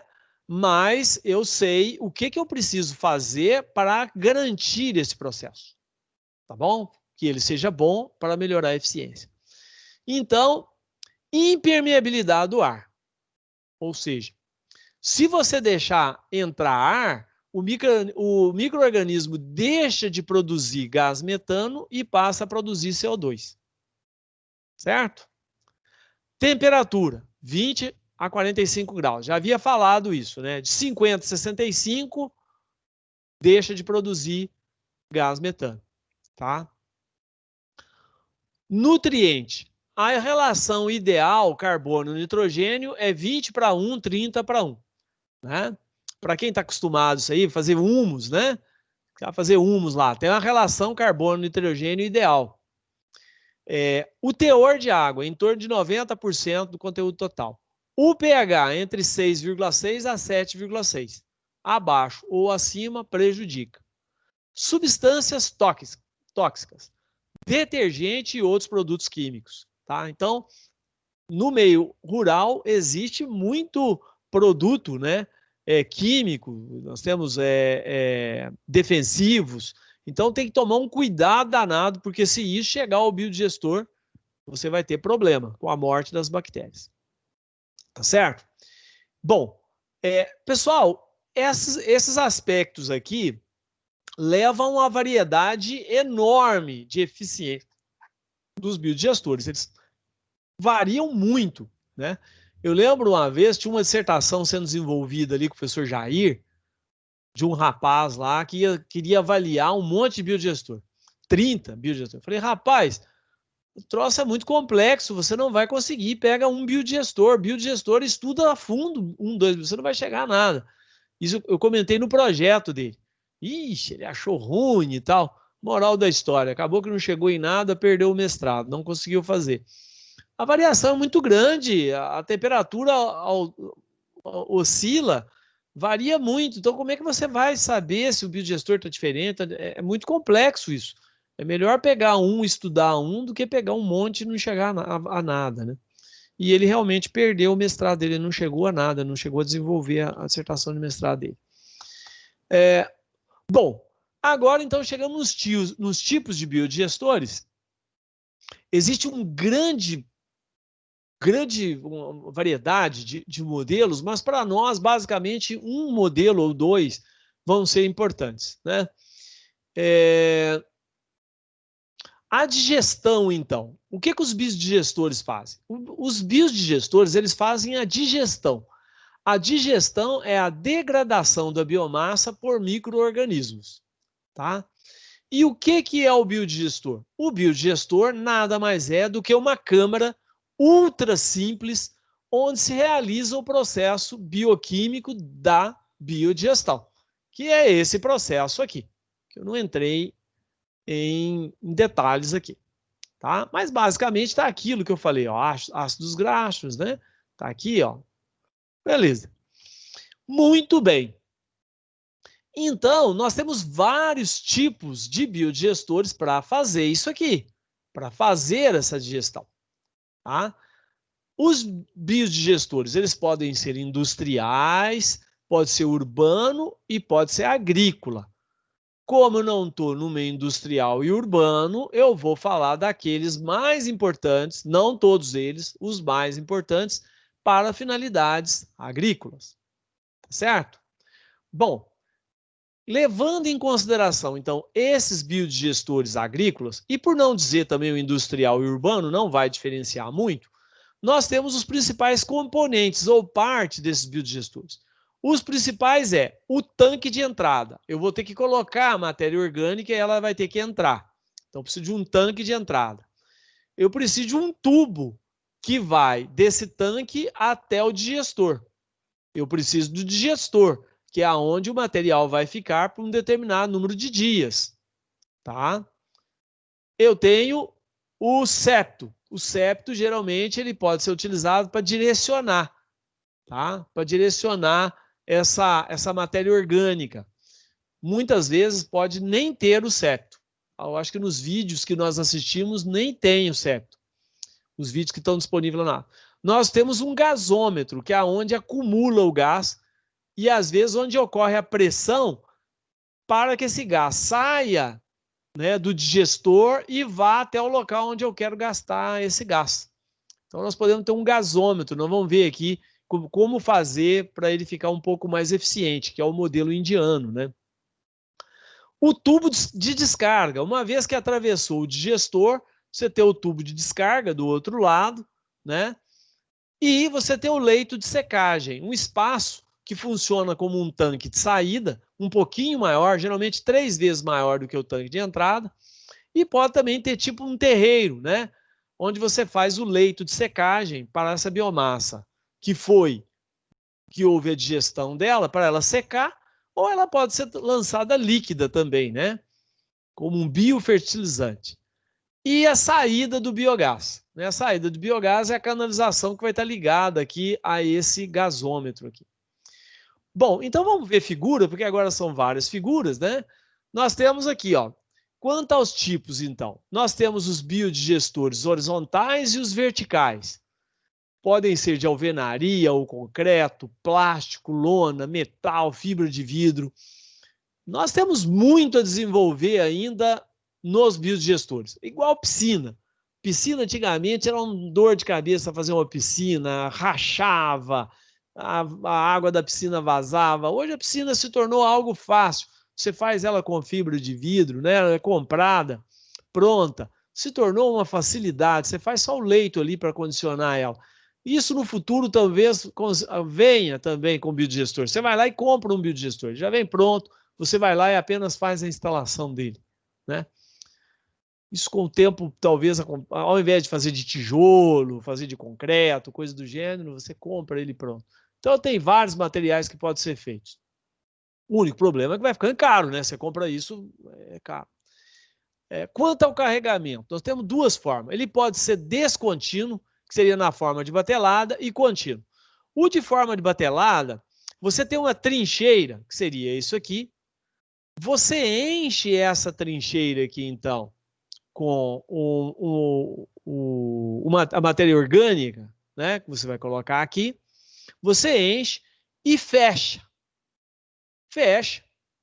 Tem que disponibilizar um ambiente anaeróbico.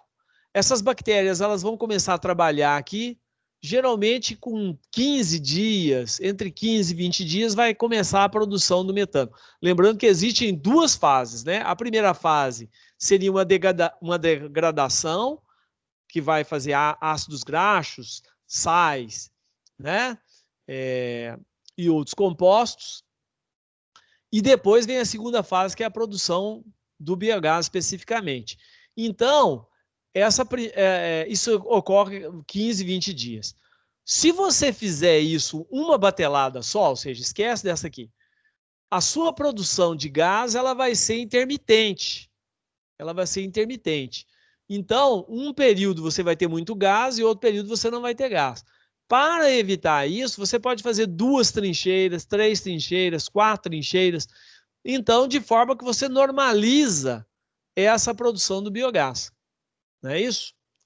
Bom, qual que é a vantagem e a desvantagem de tudo isso? A desvantagem é a logística, né? Você precisa de ter uma determinada logística, você tem uma produção intermitente do biogás, né? A vantagem é algo extremamente barato, né? Onde você coloca numa trincheira e apenas precisa fechar isso e ficar hermético ali, sem oxigênio. Então, é uma construção barata, você pode colocar uma lona e tal, tá certo? Depois você tem, então, esse substrato aqui digerido.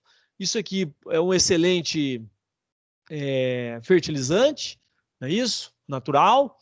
E se você tiver aqui algum ovo de parasita, alguma coisa, isso é destruído por causa da temperatura que é alcançada aqui, né? Então você tem um material de boa qualidade. Muito bem. Esse é o processo descontínuo. Vamos ver então aqui os 3 principais digestores que seriam um processo contínuo, né? Primeiro, o que é o processo contínuo? O processo contínuo aqui, eu tenho uma edificação aqui, que pode ser, por exemplo, uma pocilga, pode ser um estábulo, coisa do gênero. Eu tenho aqui uma caixa, né? Onde esse dejeto, ele vem aqui, ele cai aqui, tá? Aqui é um processo mais sofisticado, né? Onde existe uma bomba, e esse material, então, ele é bombeado para entrar aqui dentro do digestor. Esse digestor, então, esse material vai entrar aqui, ele vem caminhando por aqui, ó, porque todo dia entra um pouquinho e todo dia sai um pouquinho aqui. Então, ele vem caminhando aqui, tem um número de dias mais ou menos, né, que você vai colocar ele para funcionar. Ele funciona continuamente, tá? Todo dia entra um pouquinho, sai um pouquinho, e ele vem para cá, ó, até chegar aqui. Aqui seria um material que já foi trabalhado, já foi decomposto, ele vai sair aqui. E aqui a saída, né? E aqui uma outra forma de bombeamento também. Bom, mas tá precisando de bomba. O biodigestor pode ser extremamente rústico e pode ser mais sofisticado. E nós vamos mostrar aqui o que pode ser sofisticado e o que pode ser melhorado. O primeiro modelo, então, seria um modelo chinês. O modelo chinês, então, teve a sua utilização. A utilização, assim, quer dizer, começou a ser mais utilizado.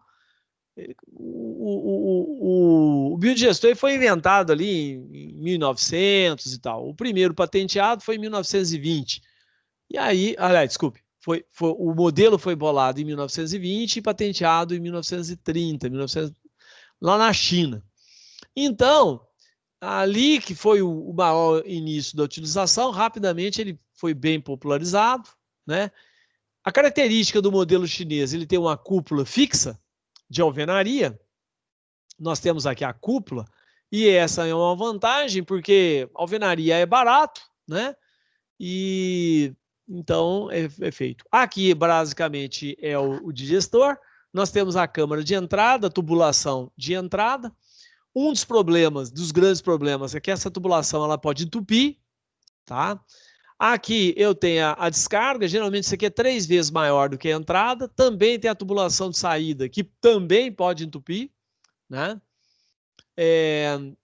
E essa câmara, então, ela pode ser feita de concreto, ela pode ser feita de tijolo, e a cúpula é feita de tijolo. Aqui nós temos, então, o gasômetro, onde o gás ele acumula, a parte líquida, né, do que vai fazer o biogás, estaria aqui embaixo, o efluente estaria aqui embaixo, né? E aqui ficaria, então, o gasômetro. Esse gasômetro, então, o gás vai sendo produzido aqui, vai ocorrendo uma determinada pressão aqui, tá? E essa pressão, então, faz com que o gás saia daqui e vá para um determinado local naturalmente, sem precisar de bombear. Se a distância for muito grande, aí você precisa de bombear. Um grande problema que existe é que se a distância começar a aumentar muito, você tem o que se chama de barriga d'água. Esse biogás aqui ele tem muito vapor d'água. Esse vapor d'água ele pode condensar e fazer essa barriga d'água, tá? Vamos ver aqui mais alguma coisa aqui, ó, né? Então a cúpula é fixa, é uma desvantagem, mas a cúpula é mais barata. Exige esgotamento do gás com maior frequência para evitar desperdício, né? Porque se aqui começar uma pressão muito grande, pode haver vazamento, coisa do gênero, né? Certo? As vantagens, custo baixo, ocupa pouco espaço, o espaço que ele ocupa quase que é vertical, mas aí também é uma desvantagem, porque se o lençol freático for superficial, né, pode entrar água, pode jogar essa caixa para fora, então é uma vantagem e uma desvantagem. Pouca variação da temperatura, né, basicamente ele está enterrado, então tem pouca variação da temperatura.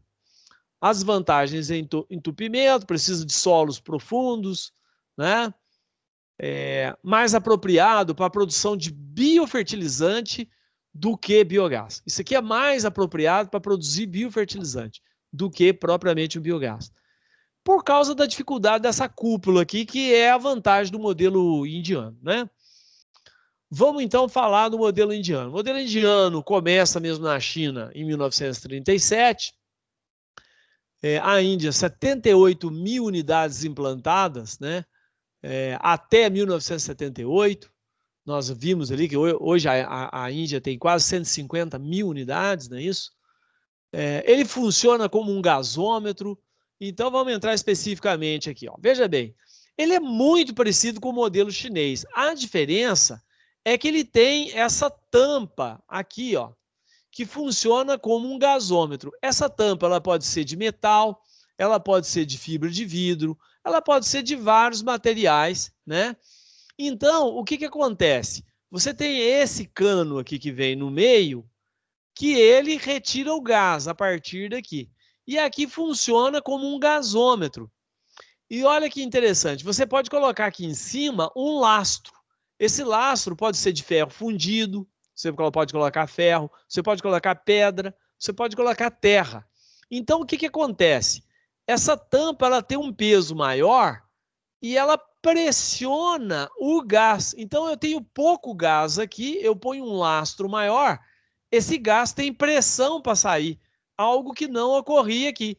Aqui tem que acumular uma quantidade de gás maior para ele começar a sair, certo? Aqui não, eu posso colocar um lastro maior. Então, o gás vai saindo aqui e vai fazendo uma pressão danada, porque eu tenho um lastro pesando. E esse gás vai saindo, vai ocupando aqui, ele sai aqui com uma pressão maior. Então, eu posso regular a pressão a partir tirando o lastro ou colocando o lastro. Fazendo parecido ali com o balão, né? O balão você coloca lastro, né? Ele baixa a altura dele. Você tira o lastro, ele aumenta a altura, né? Tá certo? É dessa forma que controla lá a altura do balão com os lastros, né? Aqui entra o resíduo, a gente verifica que a forma aqui diferente da outra, né? Onde você tem que fazer uma câmara fechada, é mais difícil de limpar, porque o biodigestor tem que tomar cuidado, né? Se ele for muito líquido, forma crostas aqui em cima, tá? E pode também haver decantação de material. E esse material, de vez em quando, você tem que limpar esse biodigestor, o que seria mais difícil naquele ali. Esse aqui é muito mais fácil, né? Muito bem. Opa, não falei tudo, né? Então, o peso da cúpula e tal. Vantagens: custo baixo, mas não tão baixo quanto o indiano, porque precisa ali dessa cúpula de metal. Essa cúpula de metal, ela tem que ser pintada com uma tinta, né? Porque você tem o gás sulfídrico que pode corroer as peças, né? Ocupa pouco espaço também, basicamente ele é vertical, né? Pouca variação de temperatura. Desvantagem: corrosão da cúpula, entupimento, precisa de solos profundos, né? A principal diferença entre o chinês e o indiano é a cúpula. É isso aqui, certo? O modelo Marinha, né? O modelo Marinha, ele é muito comum também, né? Ele é chamado também de tipo horizontal ou lona, porque basicamente você só enxerga a lona dele ali, onde ele tem uma largura maior do que a profundidade. Então, essa é uma vantagem. Se você tiver solos com o lençol freático próximo da superfície, isso não é um problema, porque ele é mais largo, mas, consequentemente, ocupa maior espaço, né? Ele também dá maior exposição ao sol, o que garante que as temperaturas são mais elevadas, mas não tão elevadas a ponto de prejudicar a produção do gás metano, né, ou do biogás. Então, produz também mais biogás, ele está mais exposto ao sol. A cúpula é móvel, feita de lona, de PVC, então fácil de ser retirada, fácil de ser colocada, né? Mas, por outro lado, também tem que garantir a impermeabilidade do ar, né? A caixa pode ser feita de alvenaria, o problema de entupimento é bem reduzido.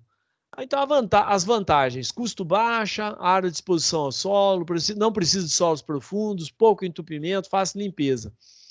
O custo da cúpula, que é mais a lona, o preço da lona, e maior área, né? Essas são as principais vantagens. Então, basicamente, ele é isso aqui. Você veja bem que para ver ele, teve que fazer aqui um triângulo, né? Feito de desenhado, né? E aqui a cúpula onde armazena o gás, né? A caixa de entrada e a caixa de saída, que é feita basicamente do lado ali, tá bom? Esse, então, é o modelo Marinha, né?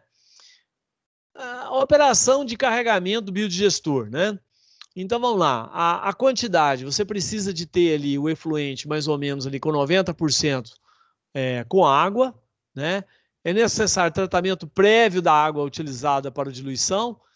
Como eu comentei aí, tem que tomar cuidado com essa água aí, porque se ela tiver alguma coisa química, ela pode matar a bactéria, né? No efluente para fertirrigação, tem que tomar cuidado com os micro-organismos. Embora o biodigestor ele mate grande quantidade dos micro-organismos, existem esses elementos patógenos lá. Eu fui algumas vezes em ETS, e a ET ela tem um piscinão lá. E eu lembro dele falando aquele piscinão lá, o simples fato do esgoto cair ali, e depois ele sai. Ele é uma piscina que existe a decantação do material lá. O técnico que estava lá já comentou o que acontecia com os elementos. É impressionante aquele piscinão, o que ele coloca, o quanto que ele elimina de micro-organismos. A ponto da dissertação do Clodovil, nós tínhamos a análise da água da ET e da água. O simples, quando ele passava pelo piscinão, não passou pelo tratamento, não, só passar pelo piscinão. A água da ET tinha menos elementos patógenos, questão de DBO, tudo isso, do que o próprio rio. Olha que loucura, quer dizer, o efluente, o esgoto saía com melhor qualidade que a água do rio. Tá? O simples fato de passar naquele piscinão. Então, tem que tomar cuidado com fertilizantes fosfatados, porque pode produzir a fosfina, né, que é extremamente tóxica e letal. A questão da temperatura já falamos, a questão do volume de digestão, vamos fazer o cálculo ali. Beleza, eu acho que a maioria das coisas aqui nós já comentamos, né? Vamos então ver o dimensionamento, porque nós temos aí 15 minutos para fazer esse dimensionamento, embora seja rápido. Vamos ver um exercício aqui, pessoal. É um dimensionamento extremamente simples, né? Para ser feito por um biodigestor do modelo do tipo indiano.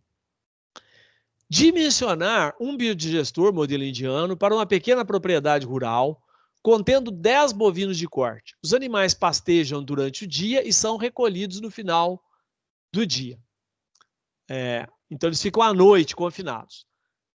Veja bem, então, que parte do material deles, das fezes desses bovinos, eu não vou conseguir, porque vai cair no pasto. Eu só vou conseguir o momento que ele se encontra à noite, que dá em torno mais ou menos de 1/3. Cálculo da produção de esterco. Então, eu tenho 10 quilos por dia de esterco para um bovino. Saiu da onde? Da tabela aqui, ó. Em média, um bovino produz 10 quilos por dia de esterco, certo? Então, 10 quilos. Logo, a massa total diária de esterco produzida vai ser 10 bovinos vezes 10 quilos por dia por bovino, né? Então, corta bovino por bovino, vai dar 100 quilos por dia para o meu rebanho, todo ele. Para animais que pastejam e são confinados apenas no período noturno, eu consigo aproveitar apenas 1/3 desse total. Então, dividir por 3, dá aqui 33,33 quilos por dia de esterco de bovino, né? Que foi confinado durante a noite. O cálculo da produção de biogás. Aqui é só para a gente ter uma noção do biogás a ser produzido.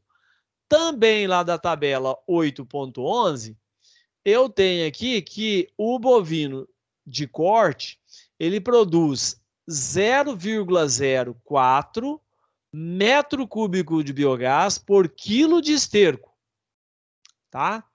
E aqui, só para uma curiosidade, eu tenho condição de saber aqui a relação quanto de metro cúbico de biogás se transforma em GLP. GLP é o gás de cozinha, tá? Isso aqui é apenas uma curiosidade, tá? Então, veja bem que 1 metro cúbico de biogás equivale a 0,45 kg de GLP, que é o gás de cozinha. Um botijão de cozinha, se não me engano, tem 13 quilos, tá? Muito bem. Então, multiplicando aqui a massa de esterco, que é 33,33 vezes 0,04 metro cúbico por quilo, corta quilo com quilo, fica metro cúbico por dia. Eu tenho 1,33 metro cúbico por dia. Esse é o volume de biogás que eu consigo produzir por dia. Lembrando que o biogás não é o metano. Eu estou interessado em produzir o metano. Em torno de 60% disso aqui é metano. Depende da qualidade, da eficiência do meu biodigestor. Somente por curiosidade, isso aqui equivaleria a quanto de metano? Tá? De metano não, de gás GLP. Então, eu tenho aqui o volume de biogás é 1,33 vezes a relação aqui, 1 metro cúbico equivale a 0,45 kg de GLP, ou seja, esses 10 animais equivalem a 0,6 kg de GLP por dia. Então, a gente pode dizer aí que 26 dias, aproximadamente 26 dias, dariam um botijão de gás. Eu conseguiria aí economizar um botijão de gás por mês com esses 10 animais. Bom, o cálculo do biodigestor especificamente. O cálculo do biodigestor seria o volume, né? O meu volume de carga vezes o tempo de retenção hidráulica do biodigestor. Esse tempo de retenção hidráulica seria o tempo em que essa biomassa vai entrar aqui e vai sair lá do outro lado, né? Tudo bem? Muito bom. Então, o tempo de retenção hidráulica. Muito bem. O volume de carga diária consiste no volume de esterco diluído em água que será inserido no biodigestor. Esse esterco tem que ser misturado com água, porque o esterco do bovino, esse esterco do bovino que nós pegamos aqui, ele é bem sólido, embora ele tenha água lá dentro dele. Mas a relação água Sólido tem que ficar na casa de 90% ali. Então, nós temos uma tabela aqui que nos dá suíno, a relação esterco-água é 1:2, o bovino 1:1 e aves 1:3. Alguém poderia, mas não é 90%? É 90%. Boa parte desse esterco bovino, ou seja, boa parte do cocô lá das fezes do bovino, grande parte dela já tem água lá dentro dela, mas não o suficiente para que ele seja líquido, né? Bem fluido. Então, a relação é de 50%, é 1:1, né? 50% de esterco bovino, 50% de água. E o suíno, a relação é 1:2 e aves é 1:3. Então, voltando aqui, a carga minha, olhando lá, a relação é 1:1, eu vou precisar de metade do volume de esterco mais a metade do volume de água, certo? Como nós temos um volume aqui de 33 quilos por dia, dividindo pelo peso específico do esterco, tá? O peso específico do esterco é 600 quilos por metro cúbico. Vai dar uma relação de 0,056 metro cúbico, 0,0556 metro cúbico por dia. Inclusive a Kátia também, ela entrou em contato comigo perguntando essa questão do peso específico, né? Do esterco para outros animais. Não é algo que a gente tem no manual, né? Então tem que fazer também uma tabela aí de peso específico para verificar se varia o peso específico em relação aos animais. Eu considerei e falei, olha, considera o mesmo valor, né? Então, eu vou precisar da metade de esterco, metro cúbico por dia, mais a metade de água, que vai dar um volume de carga de 0,111 metro cúbico por dia. Todo dia vai ter que entrar 0,111 metro cúbico por dia e vai ter que sair do outro lado também, né? Porque o biodigestor tem uma capacidade. Ok? Então, o volume do meu biodigestor vai ser o volume de carga vezes o tempo. Nós vamos colocar um período aqui de retenção de 30 dias. Tá certo? Então, essa carga vai entrar lá no início do biodigestor, ela vai demorar em torno mais ou menos de 15 dias. Ela vai entrar aqui, ela vai demorar em torno mais ou menos de 15 dias para começar a produzir o metano, vai começar a produzir, vai ter o seu ápice e depois vai diminuir. Então, quando ela chegar aqui, ela vai ter o ápice mais ou menos aqui nessa região. Quando ela chegar aqui, ela já está produzindo pouco metano. Ou já não está produzindo metano mais. Ela sai aqui. Tá? Alguém já me perguntou, mas escuta, não mistura? Não mistura, eu não coloco aqui no mistura? Bom, mistura. Né? Aliás, a guia que tem é justamente para isso, para facilitar isso. Mas essa mistura, ela não é... Vai haver uma diferença de densidade, né? De densidade, não. A diferença de composição. A composição aqui é muito mais sólida. E a composição aqui é muito mais líquida. Isso não ocorre tão facilmente. Ela é um material bem denso. Não é igualzinho à água. Embora a água também, a diferença da água não deixa ela misturar. O Rio Negro e o Rio lá Amazonas, os Solimões, quando existe a confluência dos dois, é água. Mas a água tem diferente densidade, diferença de temperatura também. Então, os dois juntos, a água demora a misturar. Demora, por isso.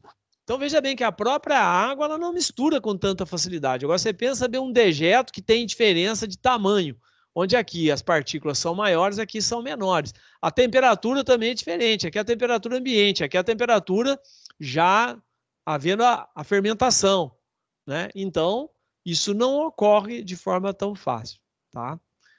Ele caminha ali dentro. Muito bem, vamos ver aonde eu parei aqui. Joia.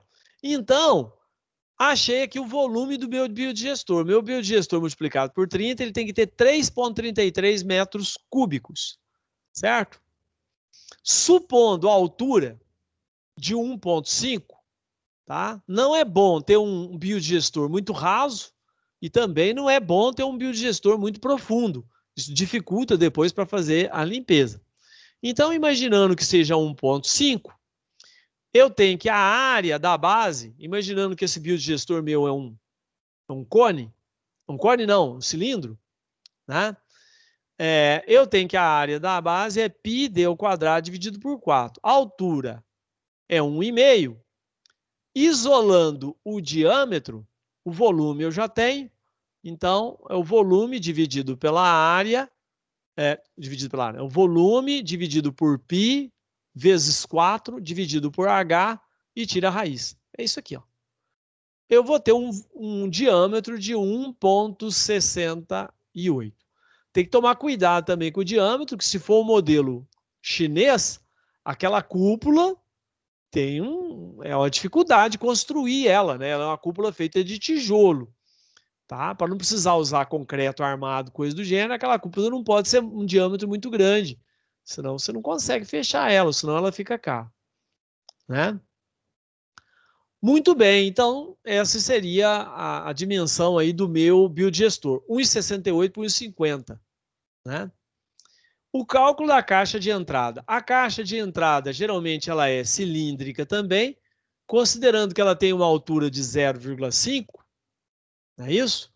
Eu tenho que o volume de carga diário vale 0,111, ok? Aqui vale 0,5, passa dividindo, o π passa dividindo, o 4 multiplicando, tira a raiz. Eu acho, então, que a minha caixa ela tem 0,5 por 0,53 de diâmetro, tá?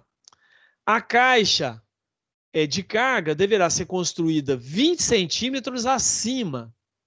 A caixa de carga ela é construída mais ou menos 20 centímetros acima. Aqui dá para a gente ver bem, né? Então, ela é construída acima para que possa vir aqui pelo cano, pela canalização de entrada, né? Muito bem. Estamos acabando. Ok. Bom, a caixa de descarga, ela deve ser em torno mais ou menos de 3 vezes maior. Para quê? Para que esse material ali ele possa secar, né? Para que você possa não precisar de tirar todo dia, né? E diferente das outras que são cilíndricas, é, ela é ela é um cubo, né? Um cubo não, ela é um paralelepípedo, né? Na forma de paralelepípedo. Alguém poderia perguntar, mas por quê, hein? Porque para fazer a descarga, o cilindro é mais fácil de construir, a estabilidade dele é maior. A saída, eu preciso, às vezes eu vou tirar esse material com enxada, ou eu vou tirar esse material com uma máquina. Então, a forma retangular, ela é mais fácil, né? Embora a estabilidade dela seja menor. A estabilidade é menor. O cilindro é mais fácil de ser construído, tá? Então, nós temos aqui o volume da caixa de saída, imaginando ela na forma de um paralelepípedo, vai ser largura, comprimento, altura, 0,33, imaginando a largura 0,6 e a altura 0,5, eu achei o comprimento dela de 1,11. Essa caixa tem que estar 20 centímetros mais baixo para ver a saída do material, tá? Então, a caixa tem que estar 20 centímetros mais baixo. Esse aqui tá difícil também, aqui, ó. Então, aqui é 20 centímetros mais alto e aqui 20 centímetros mais baixo, tá? Para ver a saída. Bom, pessoal, em termos de dimensionamento, eu mostrei o dimensionamento mais simples, né? Aqui estão as principais bibliografias que eu utilizei. E aí eu tenho a pergunta: alguém tem alguma dúvida referente aí à aula que nós tivemos hoje? Vamos passar aqui para ver. Pessoal, tá aqui. Alguma dúvida, pessoal? É uma... Licença, professor. Eu Pois fiquei não? com uma dúvida assim, posso perguntar? Pode perguntar. Professor, tem um momento que o senhor fala sobre a relação esterco-água, e daí tem um cálculo que é volume da carga, que é igual ao volume do esterco mais volume da água. Isso. Que é aqui. Isso. Ali ficou então 0,0552 mais 0,0556. Fez algum tipo de Isso. relação com aquele 1,1? Eu estou seguindo essa relação aqui, ó. 1 para 1. Tá. Tá? Então, eu tinha esterco. Tá. De esterco, eu tenho isso. qual que é a quantidade de água que vai entrar? 50%, né? 50%. É 1 para 1 a relação. Então, eu tenho 1 de esterco, vou entrar com 1 de água. Não é isso? A gente poderia dizer que tem metade de esterco e metade de água, né, em termos de volume. Veja bem, foi comentado com vocês que para a produção de metano, o ideal é que tenha 90% de água. Aí você poderia questionar, poxa, mas eu estou colocando só a metade.